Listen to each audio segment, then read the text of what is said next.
Jail के अंदर बैठ कर टारगेट किलिंग करवाई जाती है। अब्दुल रज़ाक अब्बासी साहब को जेल के बाहर टारगेट किया गया और जेल से ही किसी ने टारगेट करा है। उनकी एफआईआर कटाने के लिए कोई पुलिस वाला राजी नहीं था। जेल में पानी का कनेक्शन चाहिए था। पीआईबी के जेल की लाइन, जो हमारा पीआईबी लगता है ना बीच सेंट्रल जेल के पीछे, उसकी लाइन जो है वो सौलत मिर्जा साहब ने पानी की लगवाई थी। एक फोन बाहर उन्होंने एक मैसेज भिजवाया सिर्फ, और 4 डायरेक्टर आगे पानी की लाइन आके लगा के गए सेंट्रल जेल के अंदर। जेल में ऑपरेशन हुआ तो उसमें एक चीज़ पकड़ी गई, जो ज़ैर बलोच साहब के पास से 8 लाख रुपए पकड़े गए थे, वो एक अलग चीज़ है। लेकिन जेल में कैश रखना अलाउड नहीं। सेंट्रल जेल में कैदियों तक ये मंशियात कैसे पहुंचती है? ये नहीं कहूँगा कि स्टाफ पहुंचाता है या कोई पुलिस पहुंचाती है। कैदी वहाँ पे इतने नशई आते हैं कि उनके घर वाले उनको सामान में चीज़ों में डाल डाल के तो मंशियात दे रहे होते हैं। क्वारंटीन वाला क्या मैटर है? 2 लाख रुपए लाके गवर्नमेंट की फीस जमा करो। मैंने कहा मैं आईजी साहब को बोलूँगा ये बात, तो वो उल्टा और समझने लगा शायद कोई मजाक कर रहा है उसके साथ, तो बोलता जाओ आईजी साहब को बोल दो। बैरक में ना काम करने के 7,000 रुपये महीना। यार पैसे तो मैं कुछ नहीं बोल सकता, हमारे सामने तो मैं तो गया हूँ पूरे जेल में विजिट किया, सबसे पूछा, किसी ने कुछ नहीं बोला। आपने तो चले जाना, उन्होंने वही रहना है। तालीमी इदारों में मंशियात, फिर ये कौन सा गैंग है? कराची यूनिवर्सिटी और एनईडी के मामला और इन यूनिवर्सिटीज़ के मामला तो फिर भी बहुत अच्छे हैं, लेकिन जो प्राइवेट यूनिवर्सिटीज़ में आप चलेंगे वहाँ तो आपको कुछ अलग ही निज़ाम है। ऑनलाइन फरोख्त होती है, सब कुछ मिलेगा आपको वहाँ। कराची में सबसे ज़्यादा इस वक्त जो क्राइम है वो डकैती, मुज़ाहिमत पर कत्ल, जख्मी कर देना और मोबाइल छीनना। जुवेनाइल जेल में गया तो जुवेनाइल जेल में अफगानी बच्चे हुए 13-14, 14 साल की उम्र में जो है मर्डर किए हुए, डाके मारे हुए, तो उनको अंदर जो भी फैसिलिटी दे तो बाहर निकल के उन्होंने, मैंने जितना जज किया, बाहर निकल के उन्होंने यही वारदातें ही करनी। वो सीधी होने वाली नहीं है अकल में। डकैती मुज़ाहिमत के कैदी 7-7 बार जेल आकर जा चुकते हैं और एक केसेस चल रहे होते हैं, जमानतों पे रिहा हो जाते हैं। पता नहीं कितने लोगों की ऐसे ये लोग जान ले लेते हैं। इनके ऊपर तो कैमरा लगा हुआ होना चाहिए, पब्लिक कैमरा होना चाहिए जो मॉनिटर करेंगे, ताकि ये सारे मामला इनके खत्म हो। जब ये तस्लील होगी ना, मैं आपको बताऊंगा, तो ये डर के सुधरेंगे, क्योंकि ऐसे बहुत से कैदी हैं जो वहां से छूटेंगे, but they are danger to the public. वो इतने डेंजरस हैं पब्लिक के लिए कि वो जाएंगे तो बाहर उनके आप बिहेवियर से अंदाजा लगाओ, बाहर जाके फिर किसी को कत्ल करेंगे। एमएम पॉडकास्ट के साथ मैं हूं फराज अहमद। नाज़रीन, आज हम बात करेंगे कराची की जेलों पर। जेल माफिया किस तरीके से पैसा कमाती है और कराची की जेलों में क्या क्या काम होते हैं, कैसे मंशियात जेल के अंदर पहुंचती है, इन सब चीज़ों पर बात करने के लिए हमारे साथ मौजूद हैं फहद बलोच साहब, सीनियर एडवोकेट है हाई कोर्ट के। इनके साथ साथ इनके पास एक और ओहदा भी है, कन्वीनियर ओवरसाइट कमेटी है सेंट्रल जेल के। इनसे इस सारे टॉपिक पर बात करेंगे, जो जेल माफिया है ये कैसे पैसा कमाती है और कराची के अंदर जो जेलें मौजूद है उधर से माहाना और हफ्तावार कितने पैसे जमा होते हैं। इन सब पर बात करने के लिए हमारे साथ मौजूद हैं फहद साहब। अस्सलाम वालेकुम। वालेकुम अस्सलाम सर, क्या हाल है? खैरियत से? अल्लाह करम। सर, ये आप सेंट्रल जेल के तो ओवरसाइट कमेटी के मेंबर हैं। अगर हम बात कर लें कराची की जेलों की, ये भी एक माफिया है। कराची की जेलों के अंदर कैसे पैसा कमाया जाता है? देखिए, जेलों के अंदर पैसा कमाने का तरीका जो लीगलाइज वे है वो तो ये है कि हमारे जो कैदी होते हैं ना, कैदियों को ऐसी जो ट्रेनिंग्स होती हैं वो प्रोवाइड की जाती हैं, उनको सिखाया जाता है कि वो उससे अपने पैसे कमाएं। लेकिन अब दूसरी चीज़ अगर देखी जाए कि ये तो वो, अगर आप देखें इंस्टीट्यूशन बेस पे अगर बात करें कि अगर उसको हम देखेंगे करप्शन पे आ जाएं या इन चीज़ों पे आ जाए, तो देखें उससे कोई भी इदारा पाक नहीं है। अगर जेल की बात करें सिर्फ कि वो पाक हो नहीं हो, लेकिन बात ये कि जेल इस वक्त जो कराची की जेल है, सेंट्रल जेल सबसे ज़्यादा ओवर क्राउडेड जेल है। सेंट्रल जेल में 7,500 कैदी हैं, और वही हमारी ये मलीर जेल में अगर आप चले जाएं तो 5,500 कैदी है। लेकिन बात ये कि मलीर जेल जो है वो है 43 एकड़ पे बनी हुई, 43 एकड़ पे वो मलीर जेल है। मलीर जेल के अंदर अगर आप देखें तो मलीर जेल के हालात बहुत अच्छे हैं अंदरूनी तौर पे। मलीर जेल के अंदर जो है फैसिलिटीज़ भी हैं। मलीर जेल एक तरीके से बहुत बड़ी है। मलीर जेल के अंदर आराम से मतलब बैरिक्स और भी बन जाए तो बड़ा सुकून में एक मैटर बन सकता है। लेकिन बात ये कि जहाँ अगर हम सेंट्रल जेल पे जाएं, जो कि हर बड़ा मुलजिम सबसे पहले सेंट्रल जेल में आना चाहता है, क्या वजूहात है? वजूहात ये हैं कि सेंट्रल जेल में पॉलिटिकल कैदी हैं, ठीक है, और सारी सेंट्रल जेल में मौजूद है। सेंट्रल जेल में हाई प्रोफाइल कैदी भी बहुत है, ठीक है। दूसरी चीज़ ये की जाती है कि सेंट्रल जेल के अंदर अब वो असल में जो उनका एक नेटवर्क है मुनज़्ज़म, उस पर ये नहीं कह सकते कि वो नहीं होगा, वो बिल्कुल है। और कराची की सेंट्रल जेल तो इसमें मशहूर है और शहर के बीचों बीच है, क्योंकि ये जेल इतनी तंग करने वाली जेल थी कि इसके चक्कर में जैमर्स लग गए, जिसकी वजह से लोगों को इतने इश्यूज आने लग गए। तो ये सारे इश्यूज जो है ना, देखें, ये नहीं कह सकते कि हम ये कहें कि नेग्लिजेंस नहीं है या इश्यूज नहीं है, इश्यूज हैं, लेकिन मसला असल ये है कि सेंट्रल जेल को अगर देखा जाए तो सेंट्रल जेल एक तो शहर के बीच में, ऊपर से वो छोटी है, बहुत बहुत ओवर क्राउडिंग है। अभी ज़रूरत ये है इस शहर में कि इस शहर में जेल कॉम्प्लेक्स होना चाहिए, जुडिशल कॉम्प्लेक्स होना चाहिए कोई अलग, और उसके तहत जो है ना, ताकि यहाँ के कैदी आधे वहाँ शिफ्ट कर दिए जाए। क्योंकि अगर अभी आप जाएं बैरिक्स में, तो बैरिक्स में सबसे ज़्यादा इशू सेंट्रल जेल के अंदर है खारिश का मर्ज है, हर किसी को लग जाता है, ठीक है, क्योंकि ओवर क्राउडिंग है। ओवर क्राउडिंग के मुताबिक आप देखें जाके बैरिक्स के अंदर, तो लोग इस तरह रहते हैं कि बहुत ही चिपक के, और बहुत ही, तो उससे बीमारियाँ फैलती हैं। जहाँ तक आप माफिया सिस्टम की बात करें तो देखें, उसमें ये नहीं कहा जा सकता कि कोई भी चीज़ जो है ना वो नहीं है, ऐसे इश्यूज हैं, हमारे पास भी ऐसे इश्यूज आए, कंप्लेंट्स आती हैं कि जेल में कैदी गया, कैदी के घर पे फ़ोन आ रहा है जेल से और कोई डिमांड कर रहा है किसी भी चीज़ की, पैसों की। सर सेंट्रल जेल में तो वही नहीं आते सिग्नल आम बंदों के, तो नहीं, हम गए, विजिट किया, हमने किसी स्टोरी करनी थी, एक वो थे बुख्ती साहब, उन्होंने आर्ट अच्छा सा बनाया था, हमारे तो सिग्नल अजीज़ ही नहीं आ रहे बुख्ती थे। बहुत अजीज बुख्ती जो है वो ज़बरदस्त पेंटर हैं। देखिए, सिग्नल कैसे आते हैं या कैसे नहीं आते ये तो मैं कुछ नहीं कह सकता, लेकिन कॉल्स आती हैं लोगों को, और कॉल्स आने के बाद जो है वो हमारे पास एक्शन के लिए भी आती हैं कंप्लेंट्स। अब क्योंकि जो आईजी साहब हैं, आईजी जेल खाना जाते हैं, मुनव्वर शाह साहब, वो यंग हैं असल में, तो इन सब चीज़ों को बहुत करीब से देखते हैं और इन पर एक्शन भी लेते हैं।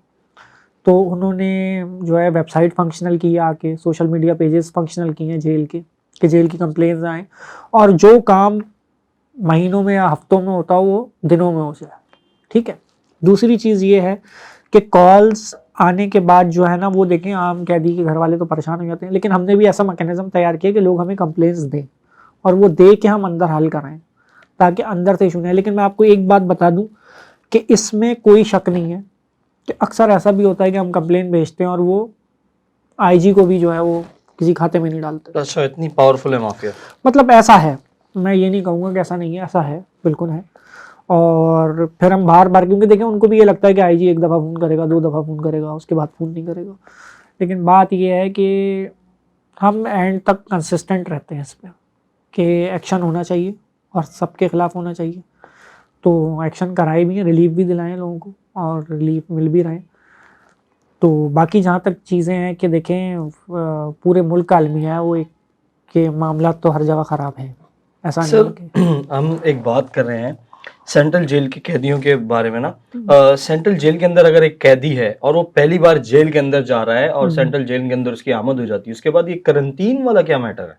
देखिए, करंटीन कहते हैं कि वहाँ जेल में रखा जाता है, मतलब जहाँ उसका कॉन्सेप्ट है, मैंने तो नहीं देखी इस तरह, लेकिन जब हमारा विजिट होता है, ऑफिशियल विजिट होता है, तो ऐसी चीज़ें नहीं होती। लेकिन बात यह है कि हम भी इतने बच्चे नहीं और कोई भी इतना बच्चा नहीं, ऐसी चीज़ें मौजूद होंगी बिल्कुल लाजमी। तो जो ये चीज़ें होती हैं, कहा जाता है कि उधर रखा जाता है, उनको मारपीट की जाती है और जो भी। लेकिन इस कॉन्सेप्ट पे अगर कोई भी चीज़ आ रही होती है, कोई भी मसला आ रहा होता है, तो अब हम उसके खिलाफ काम कर रहे हैं, अब उसके खिलाफ क्रैकडाउन हो रहा है। कोई कंप्लेन आती है इस किस्म की तो उसके खिलाफ एक्शन लेते हैं। लेकिन देखिए, मैं इस चीज़ को भी निगलेक्ट नहीं करूँगा कि जेल में फैसिलिटीज़ भी बहुत अवेलेबल है, जेल का खाना बहुत अच्छा है। बिल्कुल ऐसे ही जेल के अंदर जो खाना दिया जाता है वो आप और मैं घर में नहीं खाते होंगे, ठीक है, इतना अच्छा खाना दिया जाता है, साफ़ सुथरा, सही है। मैंने खुद जाके पकते हुए भी देखा है, खा के भी देखा है, खुद खा के भी आया हूँ। दूसरी चीज़ ये है कि वहाँ पे फैसिलिटीज़ के मुताबिक, देखिए जेल के अंदर आया तो सज़ा में ही है ना वो, सही है, उसको धुला तो बना के रख नहीं सकते। तो बात ये है कि अगर वो पिट रहा है तो कोई ना कोई काम ऐसा करके आया होगा जो पिट रहा होगा, ठीक है। और दूसरी चीज़ ये है कि देखें, जेल में पूरे वर्ल्ड में शायद ये कॉन्सेप्ट होता हो कि रिहेबिलिटेशन की जाए इनकी, और इनको अब करेक्शनल सर्विस है, हमारी भी इनमेट्स कहा जाता है, इनको प्रिजनर्स नहीं कहा जाता। लेकिन बात ये कि देखिए, हमारे मुल्क के डायनेमिक बहुत अलग है। हमारे मुल्क के अंदर अगर हमने इस तरह पालना शुरू कर दिया ना कैदी, तो फिर ये बाहर निकल के जराइम करेंगे और जराइम करने के बाद बोलेंगे कि जेल जाके खाना ही तो खाना है, 3 दिन चिकन है, 2 दिन मटन है, 1 दिन 2 दिन सब्जी है, तो इनका तो अच्छा चल रहा है हिसाब किताब, ठीक है। तो कैदी के साथ कोई ज्यादती नहीं हो रही मेरे ख्याल में, सजा काटने के लिए आया, अगर पिट रहा है करंटीन में, पिट भी रहा है, तो कोई बुराई नहीं है उसके। लेकिन करंटीन से कमाइयां हो रही है सर। देखिए, कमाई तो चेक बाउंस का अगर कोई मुलजम जा रहा है और उसको डायरेक्ट क्वारंटीन में लेके जा रहा है, तो अगर उसने 6 लाख रुपए के चेक बाउंस के एफआईआर है तो उससे 10% मंगवाया जाता है। नहीं मार मूर के घर वाले से पैसे मंगवाओ। देखिए ये 10% कॉन्सेप्ट तो देखें किसी भी चीज में नहीं, इतने पैसे 60-70 हज़ार तो इस तरह किसी से नहीं मंगवाए जाते हैं। देखिए करप्शन हर जगह आप नॉर्मल होती है, 5-10 हज़ार रुपए की हो जाती होगी बस, वो बैरिक के अंदर अगर होती होगी। मैं आपको एक बात बता रहा हूँ, बैरक के अंदर की कहानी कुछ और है, वो तो चले होती होती नहीं है। बैरिक शिफ्ट करने की मैं आपको बात कर रहा मैं हूँ, क्वारंटीन की बात कर क्वारंटीन रहा से हूँ जो शिफ्ट होते हैं ना, जो आप बात कर रहे जी। हैं, उसमें ये हो सकता है, इससे ज्यादा नहीं होता। मतलब आप कहें ना, देखिए कॉल तो हमारे बंदे की भी जो हमारे पास आई थी ना, वो यही आई थी कि 2 लाख रुपए लाके गवर्नमेंट की फीस जमा करो। सही है, तो उसके घर वालों ने मुझे बोला, तो मैंने उनको बोला कि 2 लाख रुपए गवर्नमेंट की फीस। तो मैं आपको बता रहा हूँ कि वहाँ इतना कंट्रोल है कि मैंने उस बंदे से बात करके उसको ये बात बोली कि मैंने कहा मैं आईजी साहब को बोलूंगा ये बात, तो वो उल्टा और वो समझने लगा शायद कोई मजाक कर रहा है उसके साथ, तो बोलता जाओ आईजी साहब को बोल दो। ठीक है, तो मैं आपको एक बात बता रहा हूँ कि ये निज़ाम तो हमारा खुद बनाया हुआ है ना, ये सारे मामला तो हमारे खुद बनाए हुए हैं। और जहाँ तक बात है एक्शन की और इन सारी चीज़ों की, देखें अगर हम जाएंगे तो हमारे सामने तो हर चीज़ के सामने ये बात बनाई जाएगी कि बहुत अच्छा है सब कुछ। ऑफिशियल विजिट के ऊपर तो सबसे पहले सब ऑफिशियल क्लियर हो विजिट तो जाता है। देखें सबके सामने, लेकिन मैं भी जानता हूँ, आप भी जानते हैं, हम भी कल जेल जाएंगे तो हमारे साथ भी क्या होगा। ठीक है, तो एक चीज़ होती है, लेकिन बात ये कि हमारा काम देखें नेगेटिविटी को उठाना नहीं है, हमारा काम है पॉजिटिविटी को लेकर चलें। पहली चीज़ तो ये कि वहाँ पे फैसिलिटीज़ बहुत अवेलेबल है, और ये पिटना पिटाना करप्शन तो एक दूसरी चीज़ है, सेकेंडरी में ले आऊँगा मैं इसको। बाकी चीज़ ये है कि देखें वो सज़ा काटने के लिए आया है, कोई भी आया है तो उसको फैसिलिटीज़ देना हमारा फ़र्ज़ तो है। लेकिन बात ये है कि फ़िलहाल मैं आपको एक बात बता दूं कि सिंध की जेलें सबसे ज़्यादा सकूनदे जेलें हैं। सिंध की जेलों में जो खाना मिलता है, जो फैसिलिटीज़ मिलती हैं, वो किसी जेल में नहीं है। इलाज की फैसिलिटीज़ सिंध की जेलों में। एक दूसरी चीज़ देखें, मैं आपको एक मसला बता दूं, देखें बात ये कि वहाँ पे जो ऑफिसर्स हैं और जितने भी स्टाफ है, वो बेचारा सारा जेल में ही रह रहा है पूरा दिन, वो खुद कैदी बन गए साइकोलॉजिकली तौर पे, तो वो बेचारे खुद कैदी हैं। जो हमारे जेल के एएसपी हैं, जो लड़के नए भर्ती हैं, उनकी सैलरीज और जो बाकी कांस्टेबल वगैरह जितनी भी सैलरीज होती हैं उनकी सैलरीज बहुत कम है। 40,000 रुपये कांस्टेबल की वहाँ सैलरी है। तो आप मुझे एक बात बताएं कि आज के दौर की महंगाई में 40,000 रुपये अनजस्टिफाइड है। 40,000 रुपये के अंदर एक सिपाही कहाँ से घर चला लेगा अपना, कहाँ से, अगर कोई बीमारी आ जाए, कोई दुखी आ जाए, कहते हैं कि मेडिकल फैसिलिटीज़ दी गई हैं, तो बात यह है कि आप मुझे बता दें कि कौन से मेडिकल फैसिलिटीज़ इतनी अच्छी दी गई हैं हमें गवर्नमेंट की। तो जाहिर है देखिए ये सारे इश्यूज होते हैं। और फिर उसके नीचे जब इतने सारे लोग, 7,500 कैदी ऊपर नीचे होंगे, तो देखें करप्शन वाले वाकयात तो हो जाते हैं। लेकिन देखें हमारा मकसद ये नहीं है किसी को क्रिटिसाइज करना, हमारा मकसद ये है कि हम उसमें से बेहतरी निकाल सकें, बेहतर कर सकें चीज़ों को। करप्शन वो भी अपनी मर्जी से नहीं कर रहा, जब 40,000 रुपये के अंदर बेचारा पूरा दिन जेल में घूमेगा और जेल के अंदर ही रहेगा। मैं आपको बता रहा हूँ कि मैं वहाँ 3 घंटे या 4 घंटे था जेल के अंदर, तो मैं खुद बोल रहा था कि वहाँ की हवा में स्ट्रेस है, बहुत ज़्यादा स्ट्रेस थी सेंट्रल जेल के अंदर। मलिर जेल बहुत ज़बरदस्त है, मलिर जेल बहुत स्ट्रक्चर्ड बनी हुई है, बहुत प्यारी बनी हुई है। मलिर जेल के अंदर निज़ाम भी मुझे अच्छा लगा बहुत, काफ़ी सेंट्रल के मुकाबले में। सेंट्रल जेल के अंदर इश्यूज़ हैं, लेकिन जुडिशल कॉम्प्लेक्स अगर नया बनेगा तो इंशाल्लाह बेहतर हो जाएगा। लेकिन देखिए दूसरी बात यही है, मैं ये बात कहूँगा कि जेल है, वो घूमने तो वहाँ आया नहीं है कोई। सर बिल्कुल जेल है, लेकिन बहुत से लोगों के लिए सोने की चिड़िया बन गया। हाँ बिल्कुल होगा सोने की चिड़िया, देखें बहुत से लोगों के लिए, क्योंकि देखें वो बात ये है कि हम लोग तो हर जगह यही निज़ाम ढूंढने की कोशिश करते हैं ना कि पैसे दे के, पैसे लेके, या पैसों के अंदर कोई बाकिया हो जाए। तो वो बात आपकी बिल्कुल ठीक है, मैं उसको डिनाई नहीं करूँगा कि करप्शन नहीं होगी, करप्शन बिल्कुल होगी। सर और बताया जाता है कि सेंट्रल जेल में कैदियों तक ये मंशियात कैसे पहुंचती है? देखिए मंशियात के केसेस जितने भी हैं, देखें ये नहीं कहूँगा कि स्टाफ पहुँचाता है या कोई पुलिस पहुँचाती है। कैदी वहाँ पे इतने नशई आते हैं कि उनके घर वाले उनको सामान में, चीज़ों में डाल डाल के तो मंशियात दे रहे होते हैं, और वो पकड़ी जाती है जब खोली जाती है। ये दवाइयाँ और ये देना इसलिए तो रोका है कैदियों को बाहर से मंगवा के, क्योंकि उसमें से बहुत से लोग क्या करते थे, कोई पाउडर के डब्बे में मंशियात ला के डाल के भेज रहा है, कोई शैम्पू के डब्बे में मंशियात डाल के भेज रहा है। मतलब वो घर से बाहर से मंगवाते थे, या पेशी पे जा रहे हैं तो पेशी पे साथ लेके आ रहे हैं, फिर वो अंदर बेच भी रहे हैं, दूसरों को भी पिला रहे हैं, क्योंकि मंशियात वाला तो आपको पता है उसके बगैर रहता नहीं है। तो ये मैं कभी भी नहीं कहूँगा कि वहाँ स्टाफ इन्वॉल्व है, ये खुद ही करते हैं सारी हरकतें। अच्छा, स्टाफ बिल्कुल क्लियर है, स्टाफ उसमें नहीं है, स्टाफ इनको कुछ चीज़ प्रोवाइड नहीं करता ऐसी कि चर्च ला दे और ये ला दे। अंदर दुकानें हैं, चीज़ें ली जाती हैं, अंदर उनका एक अपना मैकेनिज्म है पैसों का, एक कार्ड बनता है, कार्ड के अंदर पैसे जमा होते हैं, वो सारा। लेकिन बात ये कि मैं ये बात बिल्कुल डिनाई करता हूँ कि मंशियात। सर वो कार्ड वाली क्या कहानी है? कार्ड ये सर देखें, बात ये कि कैश पैसे जो है वो एक अलग चीज़ है कि जब जेल में ऑपरेशन हुआ तो उसमें एक चीज़ पकड़ी गई कि उज़ैर बलोच साहब के पास से 8 लाख रुपए पकड़े गए थे, वो एक अलग चीज़ है। लेकिन जेल में कैश रखना अलाउ नहीं है, जेल में कार्ड बनता है, आपके पैसे हैं, आपके पैसों में कार्ड बनता है, उस कार्ड के जरिए आप जहाँ पे भी बाइंग करते हैं वो कार्ड के अंदर वो अमाउंट माइनस करता रहता है, वो आपका एक कार्ड बना, आपके घर वाले बाहर अपने शनाख्ती कार्ड के साथ एक फॉर्म के साथ वो पैसे देते हैं, वो अंदर आपको कार्ड मिल जाता है, कैश नहीं जाता। जीएसटी भी कटता है सुना है।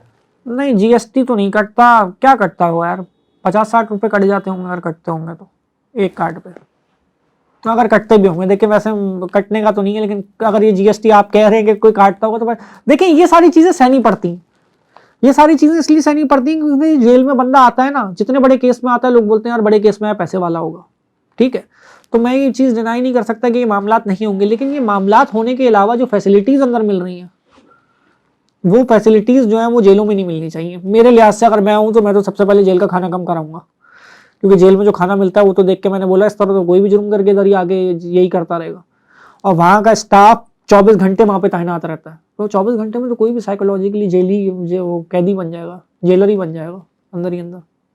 सर ये तो सेंट्रल जेल की हम बात कर रहे हैं, सेंट्रल जेल के अंदर इसके अलावा हमने बहुत से मामलात देखे हैं। आप ये कह रहे हैं कि कैदियों को अस्पताल और मेडिकल फैसिलिटीज़ जो हैं वो बहुत अच्छी दी जा रही हैं, लेकिन हम जब विज़िट करने गए सेंट्रल जेल में और वहाँ मिले तो वहाँ कैदी हमें बता रहे हैं कि आप हमारा चेकअप करवाएं, खारिश तो बहुत आम सी चीज़ है। देखिए खारिश को फराज भाई वहाँ पे कोई बीमारी नहीं समझा जाता, वो खारिश ओवर क्राउडिंग की खारिश है।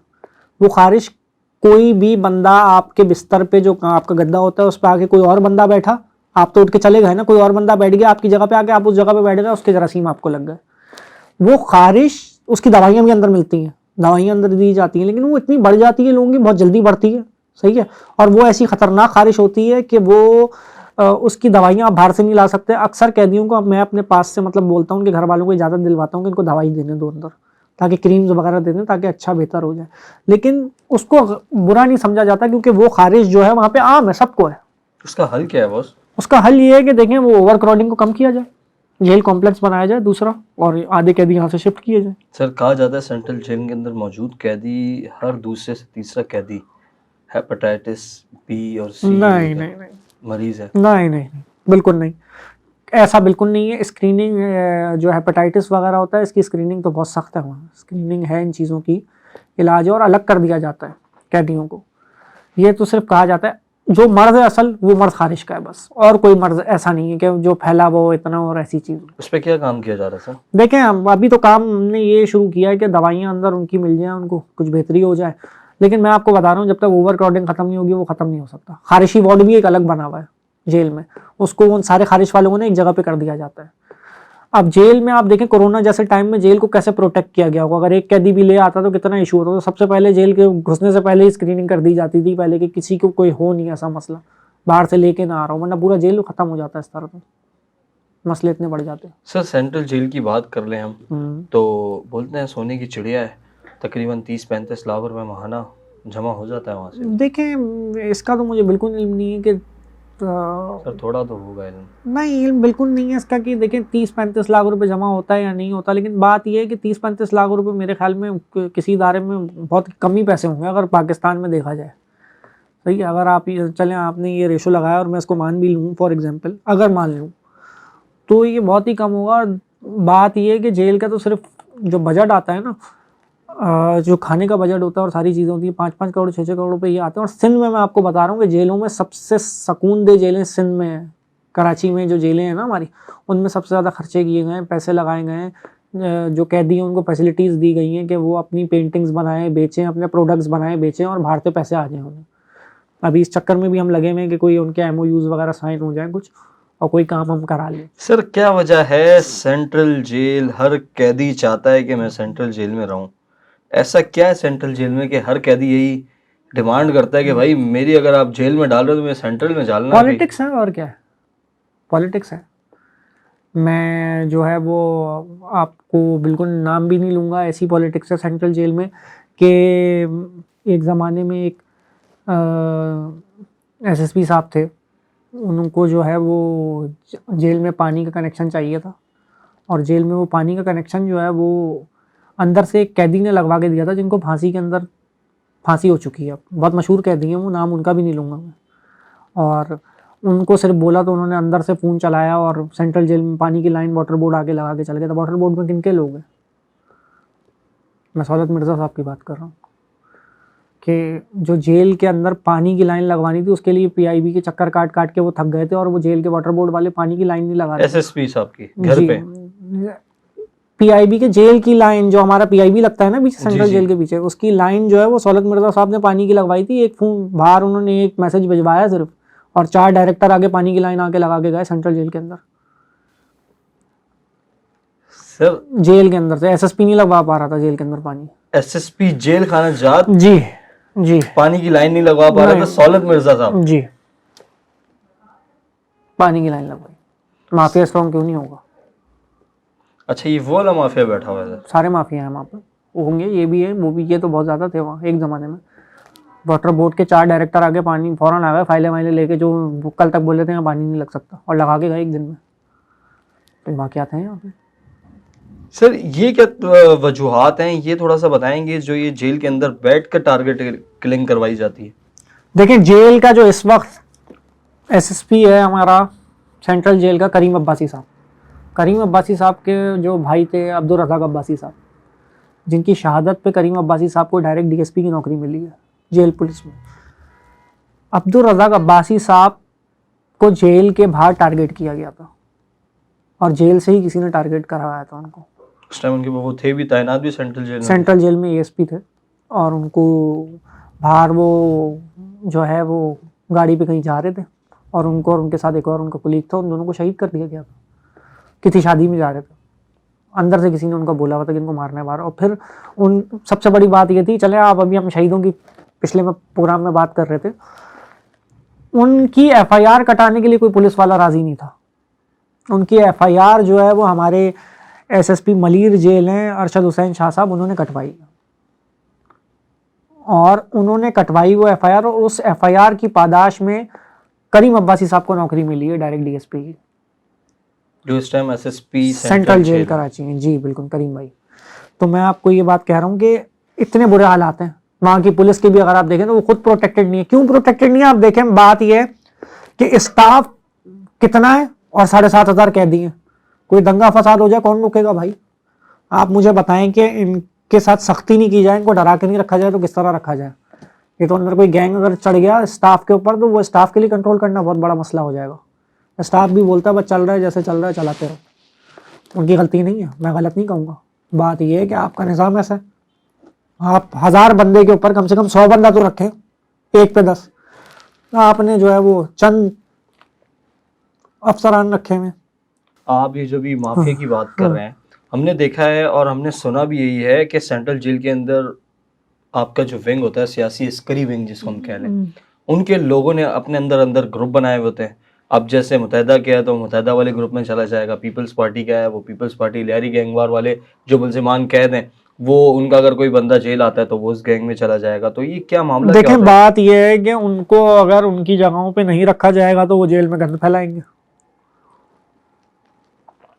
सही है। फिर दूसरी चीज ये है कि वो अंदर तो गंद फैलाएंगे ही फैलाएंगे, बाहर जो फैलाएंगे, रिहा होके चले भी तो जाते हैं, फिर बाहर से आके अंदर वालों को टारगेट करते हैं। तो ये सारी चीजें देखते हुए अगर आप देखें तो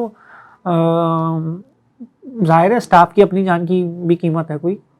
और जहाँ तक बात ये है कि इसके अंदर नई भर्तियाँ भी होनी चाहिए, जेलें भी अलग बननी चाहिए, डिस्ट्रिक्ट वाइज जेल होनी चाहिए, हर डिस्ट्रिक्ट की अलग जेल, ताकि ये सिस्टम ही खत्म हो जाए ना भाई। ईस्ट का बंदा अगर अरेस्ट होगा ईस्ट से, तो वो ईस्ट की जेल में चला जाएगा, साउथ का बंदा साउथ में चला जाएगा। अब हर बंद सारे एक ही जगह पे आके बैठ गए, एक ही जगह पे आते हैं, एक ही जगह बैठते हैं, एक ही जगह बैठ के, पहले तो घर से उधर तक जाना पड़ता था मिलने के लिए, अब तो एक ही जगह पे बैठे हैं, साथ खा पी रहे हैं, सो रहे हैं, अंदर से बैठे हुए, खत लिख लिख के बाहर भेज रहे होंगे, सारे काम चल रहे होंगे।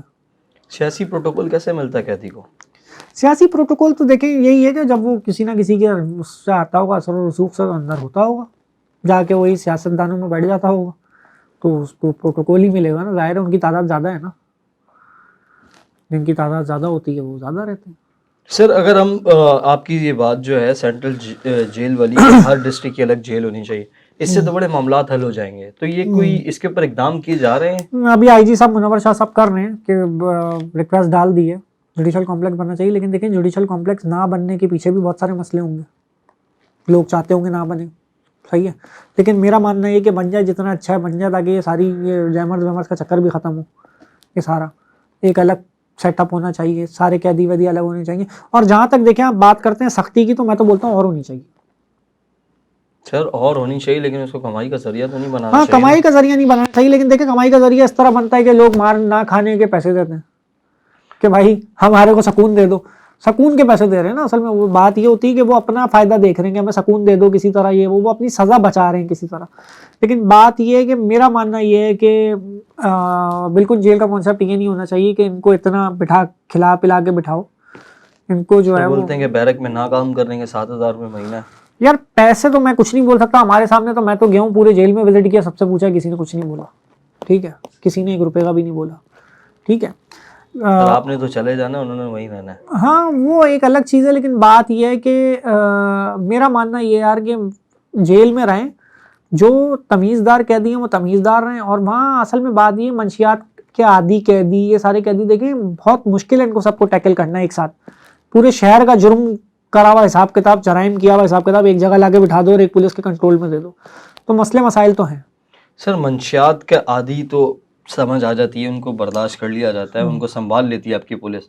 जी पाउडर और आइस इस्तेमाल करने वाले लोग हैं, इनको जब नशे की लत चढ़ती है ना, तो ये सामने नहीं देखते आईजी खड़ा हुआ है या डीआईजी खड़ा हुआ है। ऐसा है, केसेस हैं।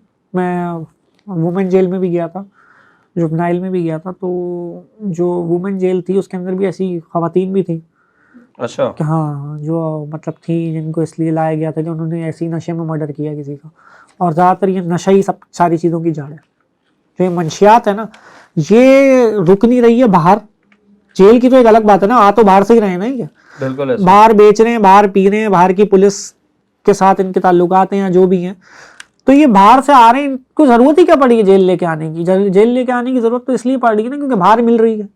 वहां से देखिए, मैं आपको एक बताऊं, मंशियात एक ऐसी चीज़ है कि मैं आपका ख़ानदान 1 महीने में तबाह कर सकता हूँ पूरा, अगर मैं आपको मंशियात पे लगा दूंगा।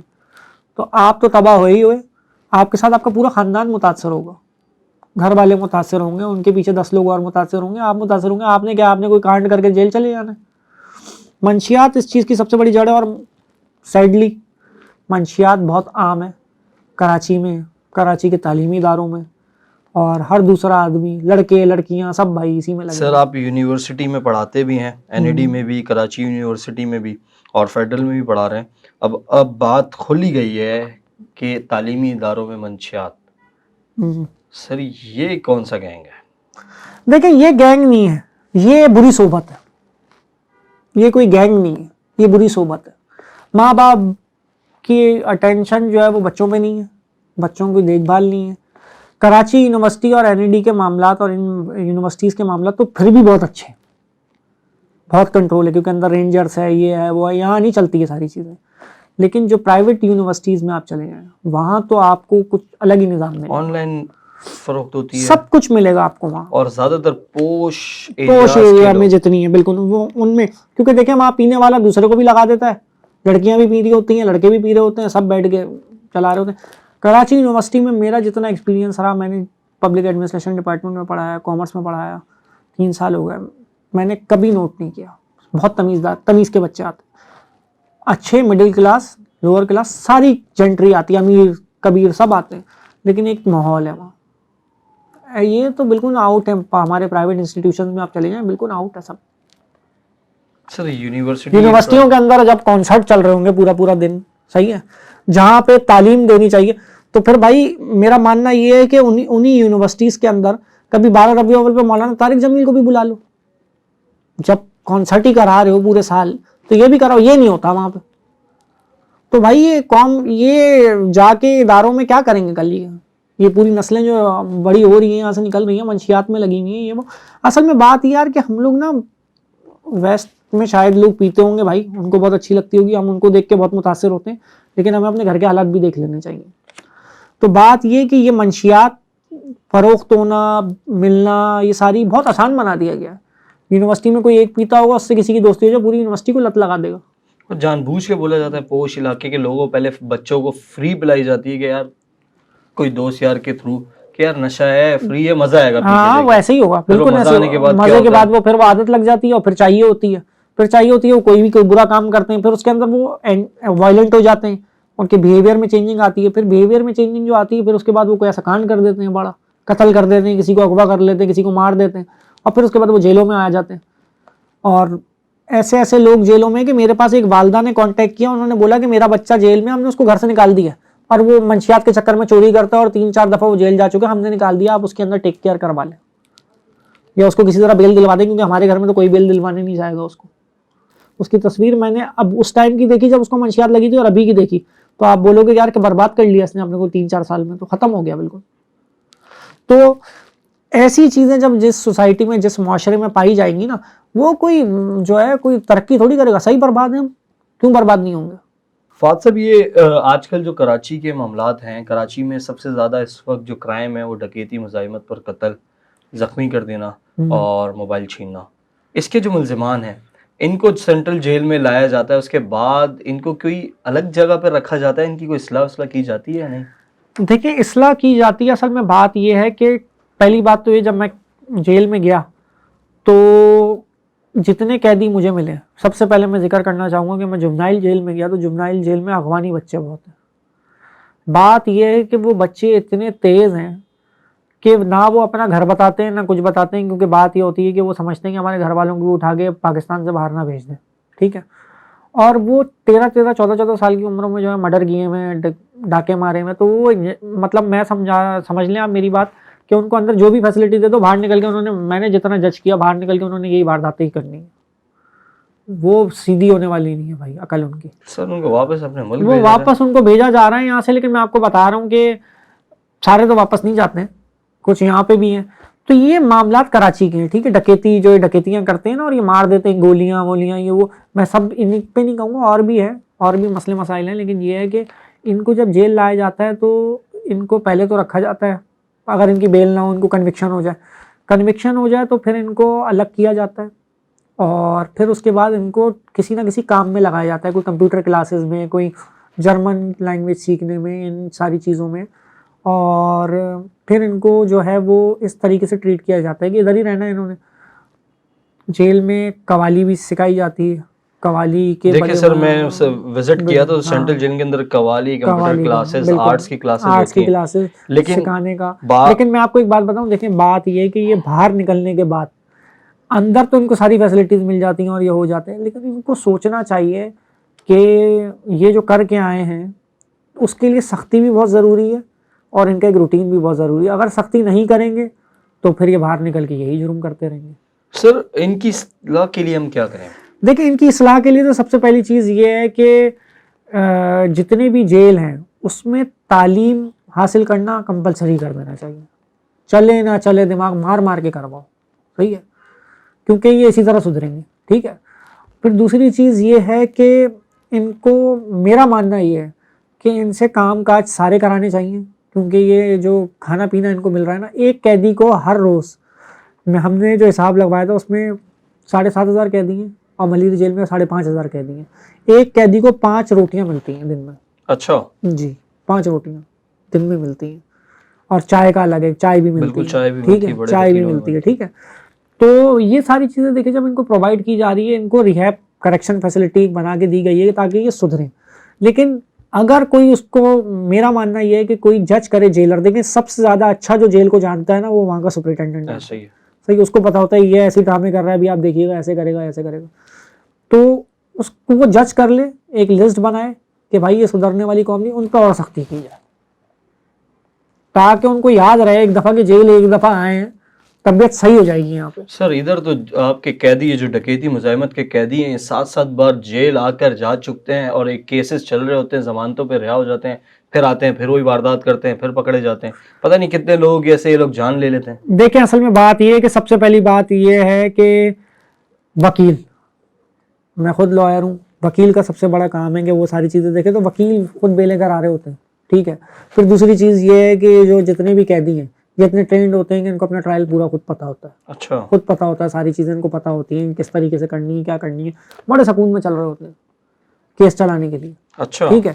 तो वो उनके लिए एक वो रूटीन बन जाती है, 1 को मारूंगा, 2 को मारूंगा, 10 को मारूंगा। सबसे कम कन्विक्शन रेट हमारे मुल्क में क्राइम्स में कत्ल के ऊपर, किसी का भी कत्ल कर दो कन्विक्ट नहीं हो पा रहे होते लोग, ठीक है, बिल्कुल ऐसे ही। इसलिए नहीं हो पा रहे होते, हमने इंटरनेशनल ट्रीटीज साइन की हुई है, सजाए मौत नहीं देंगे इनको, सही है। उम्र कैद के लिए भी रखते हैं तो उम्र कैद भी साबित नहीं हो पाती, घर वाले भी थक जाते हैं कोर्टों में जाके, स्पीडी ट्रायल नहीं है, मर मर के ट्रायल चल रहे हैं, ठीक है। लोग तंग आ जाते हैं, उनकी एनर्जी कम हो जाती है, भाई ये तो दिनों में करने वाली बात है, इसको 1 महीने में निपटाओ सबको।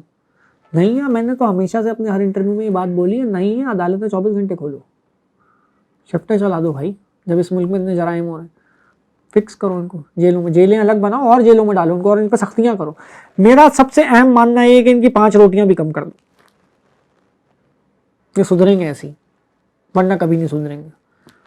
इनकी तबीयत मैं ये नहीं कहूँगा कि मैं बहुत एक्सट्रीम मेजर्स मांग रहा हूँ, मैं ये मेजर्स इसलिए मांग रहा हूँ क्योंकि मैंने जेल के स्टाफ के एडमिनिस्ट्रेशन के हिसाब किताब देखे हैं, वो बहुत स्मूथली चलाने की कोशिश करते हैं, लेकिन अगर तब भी कोई नहीं सुधरा, और हैबिचुअल क्रिमिनल्स जो है ना उनके लिए अलग है, बहुत उनके बैरिक्स अलग है, जो बार बार आता है ना उसके लिए अलग है, लेकिन इन पर सख्ती होनी चाहिए, इनके ऊपर तो एक कैमरा लगा हुआ होना चाहिए, जिसको पब्लिक कैमरा होना चाहिए जो मॉनिटर करे इनको, ताकि ये सारे मामला इनके ख़त्म हो। जब ये तजलील होगी ना, मैं आपको बताऊँ, तो ये इसको डर के सुधरेंगे, उसके बाद जाएं बाहर, इनको डालना चाहिए 1 साल के लिए किसी रिहैब में, कोई रिहैब बनाया हुकूमत, उस रिहैब में डाले, 1 साल उसमें रहेंगे ताकि इनका दिमाग ठीक किया जाए, फिर इनको पब्लिक में छोड़ा जाए, क्योंकि ऐसे बहुत से कैदी हैं जो वहाँ से छूटेंगे but they are danger to the public, वो इतने डेंजरस हैं पब्लिक के लिए कि वो जाएंगे तो बाहर उनके आप बिहेवियर से अंदाज़ा लगाओ, बाहर जाके फिर किसी का कत्ल करेंगे। ठीक है फाद साहब, बहुत बहुत शुक्रिया, आज जेल के ऊपर भी बड़ी तफसीली गुफ्तगू हुई।